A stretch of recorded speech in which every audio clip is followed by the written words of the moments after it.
मित्रों, आपकी बात आपके साथ के 11 मई के अपराह्नकालीन इस 506वें अंक में आप सभी को मेरी राम राम। मित्रों, मैं लगातार वर्तमान समय में जो 5 राज्यों के चुनाव परिणाम आए हैं और जिनका देश के कोने कोने से एक जो संदेश आ रहे हैं और जो घटनाक्रम चल रहे हैं उनके माध्यम से आप सबके जौरे, आखिर इनके लिए हम सबके लिए क्या संदेश है जो बतवतु कहना आता हूँ। दद्दा मेरे, आज जो बतवतु कहने से पहले मैं आप सबको ध्यान भारतवर्ष की एक बहुचर्चित बाहुबली मूवी की ओर दिलाना चाहता हूँ जो 2 भागों में बनी थी। ख़ास तौर से इसके पहले भाग में किस प्रकार अंतिम सीन में अचानक अप्रत्याशित ढंग से एक राजवंश के स्वामी भक्त एक सेवक ने, कटप्पा ने, किस प्रकार उस राजवंश के चिराग, उस राजवंश के एक बाहुबली को पीठ में छुरा भोंक कर मारा था और उस दृश्य के साथ फिल्म समाप्त हुई थी।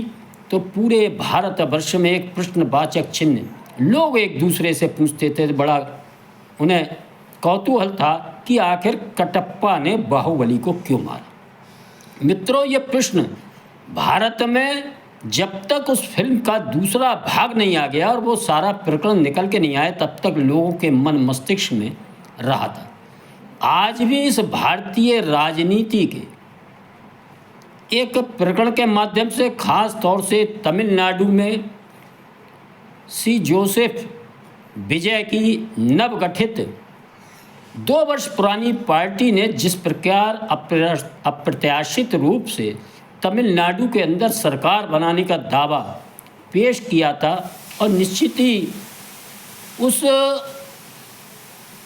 जो बहुमत का आंकड़ा था उससे कुछ सीटें कम रह गई थी, उन सीटों को कमी को पूरा करने के लिए जिस प्रकार कांग्रेस पार्टी व उसके नेता राहुल गांधी ने अपने 22 वर्ष पुराने साथी डीएमके व स्टालिन, खराब समय के साथी, अच्छे समय के साथी, दोनों तरह एक ऐसे साथी को छोड़कर और के विजयन की पार्टी टीवी को अपना समर्थन देने का काम किया, वह बिल्कुल उसी प्रकार था कि कटप्पा ने बाहुबली को क्यों मारा। मेरा यहाँ बाहुबली से तात्पर्य तमिलनाडु की राजनीति में एक महत्वपूर्ण मजबूत स्तंभ डीएमके व उसके नेता स्टालिन से है।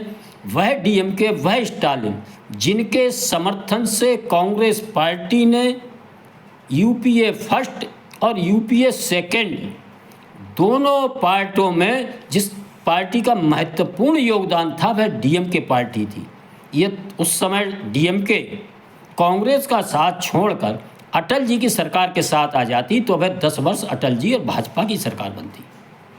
ऐसी पार्टी ने कांग्रेस पार्टी के हारने के बाद भी, 14 के बाद भी लगातार बिना सोचे समझे अपना समर्थन जारी किया और समर्थन के कारण ही कांग्रेस पार्टी, राहुल गांधी, सोनिया गांधी संसद के अंदर, संसद के बाहर जब जब मुसीबत में फंसी तब तब उनकी ढाल बनकर डीएमके व स्टालिन खड़े हुए। मित्रों, अभी कुछ समय पूर्व आप सबका ध्यान दिलाना चाहूँगा किस प्रकार इसी इंडी गठबंधन में कोई व्यक्ति खुलकर राहुल गांधी की प्रधानमंत्री पद की दावेदारी की बात इंडी गठबंधन की ओर से नहीं कर रहा था। ये स्टालिन व डीएमके पार्टी थी जिसने स्पष्ट व खुलकर राहुल गांधी को डीएमके पार्टी ने कहा इंडी गठबंधन की ओर से प्रधानमंत्री पद का दावेदार बताने का एक निर्णय लिया था, बात कही थी। इस प्रकार अभी आपने देखा होगा किस प्रकार संसद में महिलाओं के लिए 33% आरक्षण के लिए अपना नफ़ा नुकसान सोचकर चुनाव के बीच वह निर्णय आया था। किस प्रकार आधी आबादी से दुश्मनी लेते हुए कांग्रेस पार्टी, खास तौर से राहुल गांधी की एक मूर्खतापूर्ण जिद के कारण अपने को आधी आबादी के खिलाफ जाने के लिए राहुल गांधी के हाथों में सौंप दिया था और किस प्रकार वह बिल संसद के अंदर पारित नहीं हुआ। उसमें एक बहुत बड़ा कारण डीएमके पार्टी व उसके सांसदों द्वारा, जिसके 22 सांसद संसद में हैं और 10 सांसद राज्यसभा में हैं, अपना समर्थन आधी आबादी के खिलाफ दिया था, जिसका परिणाम उन्हें निश्चित ही इस चुनाव में भोगना पड़ा। ऐसे राजनीतिक, ऐसे अपने 22 साल पुराने सहयोगी को 22 मिनट राहुल गांधी व कांग्रेस पार्टी ने छोड़ने में नहीं लगाए, मात्र अपने निजी स्वार्थ के लिए, सत्ता की मलाई चाटने के लिए। मित्रों, मेरा अनुरोध है कि इस घटनाक्रम के माध्यम से मैं आप सबके समक्ष कांग्रेस पार्टी के इस प्रकार के चरित्र व कार्यों के बारे में आपका ध्यान दिलाना चाहूँगा। और दोष ऐसे लोगों का है जो लगातार कांग्रेस पार्टी से धोखा खाते जा रहे हैं। मित्रों, हम सब देखेंगे, कांग्रेस पार्टी ने इस देश की आज़ादी के समय इस देश की जनता को, जिसने कहा था, उनके नेता महात्मा गांधी व जवाहरलाल नेहरू, सारे नेता कह रहे थे किसी भी कीमत पर देश का बंटवारा स्वीकार नहीं किया जाएगा। गांधी जी कह रहे थे देश का बंटवारा मेरी लाश पर होगा, और देश की जनता उन पर विश्वास करके उनके हाथों में वह सब चीज़ें सौंप चुकी थी। हम सब ने देखा किस प्रकार भारत माँ का बंटवारा देश की जनता को धोखा देकर, भारत माता को धोखा देकर करने का काम, स्वीकारने का काम इसी कांग्रेस पार्टी ने किया था।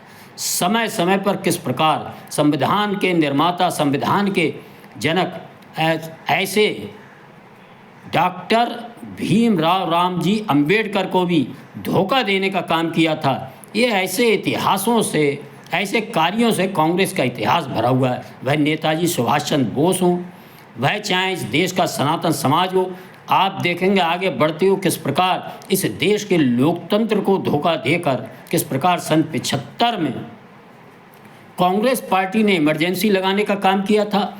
इसके बाद आप देखेंगे 90 के दशक में जाकर चंद्रशेखर आज़ाद की सरकार को बनाने के बाद किस प्रकार 2 कांस्टेबलों द्वारा निगरानी करने का झूठा आरोप लगाकर एक चलती हुई सरकार, केंद्र सरकार को जो उनके समर्थन से चल रही थी, किस प्रकार गिराया, ये हम सब ने देखा है। मित्रों, इसी प्रकार आप देखते जाएंगे कांग्रेस पार्टी व कांग्रेस का नेतृत्व इस प्रकार के धोखा देने के लिए लगातार उसका इतिहास में स्थान मजबूती से आज तक बना हुआ है। मित्रों, देखेंगे अटल बिहारी वाजपेयी की सरकार को एक वोट से गिराने का काम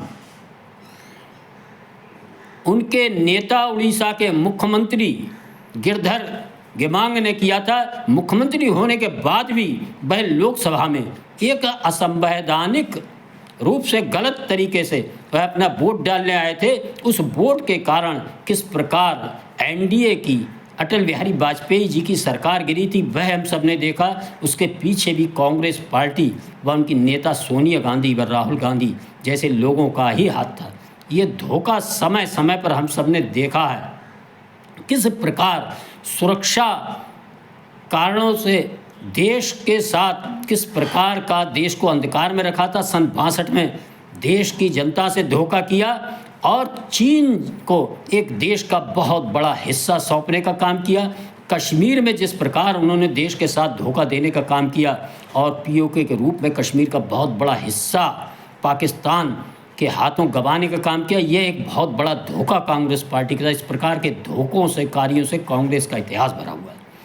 मित्रों, लेकिन कुछ राजनीतिक दल व लोग हैं कि इस प्रकार का धोखा लगातार देखने के बाद भी, इतिहास से सीखना लेने के बाद भी डीएमके जैसे लोग कांग्रेस पार्टी के चुंगल में फंसते हैं और अपने निजी हितों के लिए, अपने वंशवादी राजनीति को आगे बढ़ाने के लिए धोखा खाने को अभिषिक्त हैं।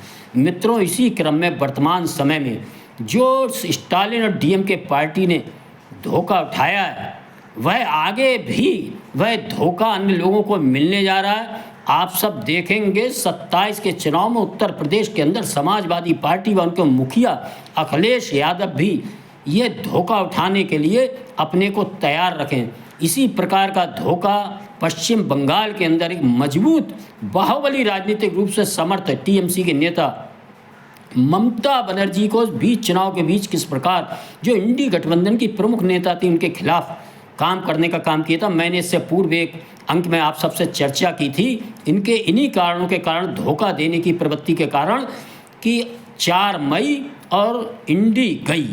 आप देखेंगे, मेरा मित्रों से अनुरोध है, जिन लोगों ने वह अंक नहीं सुना है वह जरूर सुने। और जो जैसी मैंने आशंका व्यक्त की, 4 मई के तुरंत बाद इंडी गठबंधन समाप्त की ओर जाएगा, क्योंकि उनके धोखा देने की प्रवृत्ति के कारण। मित्रों, इस क्रम में आप देखेंगे कि डीएमके पार्टी ने भी संसद व राज्यसभा में अपने 22 सांसदों 10 राज्यसभा सदस्यों को अलग बिठाने का निर्णय लिया है। इंडी गठबंधन से बाहर बैठने के लिए वहाँ के लोकसभा अध्यक्ष को पत्र लिखकर सूचित कर दिया है।